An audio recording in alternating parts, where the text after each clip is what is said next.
But let's talk about this. Let's imagine. I mean, again, I agree with everything you've just said. But let's take it as read that 50,000 happens. 90%, recent published reports, 90% of Afghan refugees don't have a job. What on God's earth were these people suggesting about 50,000 people being taken from every hellhole of the world to make sure that not only do they can live in the Australian community, but prosper in it, and not just prosper by being here? Because we've had 15 years, virtually, 15 years of conflict in Afghanistan, and that has produced 90% of refugees who don't have a damn job.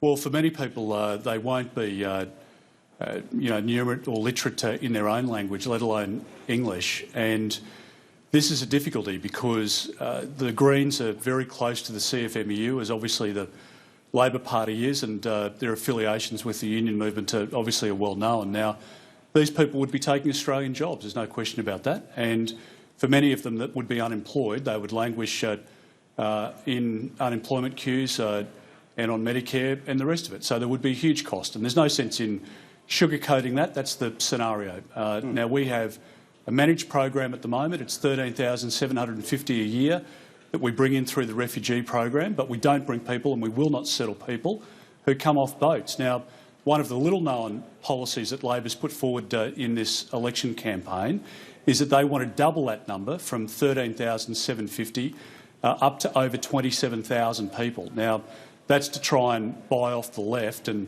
hope in a campaign that they wouldn't break out the way in which we've seen now over 25 candidates do that have broken out against Labor's policy. But as I say, there's no sense pretending, Paul, that if you said, look, we're going to be super generous and take 50,000 and that'll stop people smugglers putting people on boats, it's a nonsense, because we know that there are hundreds of thousands, frankly, who would trek down through Malaysia into Indonesia that otherwise would have seen the door open in Europe and would now see the door open to our country, and it would be an absolute green light. And, you know, Paul, I think in the run-up to this election, people want first and foremost from their leader, from a prospective Prime Minister, they want somebody with strength of character. They want somebody that has the ability to keep their families and our communities safe. And I think Bill Shorten has failed that test. He's demonstrated that he doesn't have the mettle to stand up to his own backbench, let alone to people smugglers and terrorists that would seek to do us harm, that might seek to cross our borders.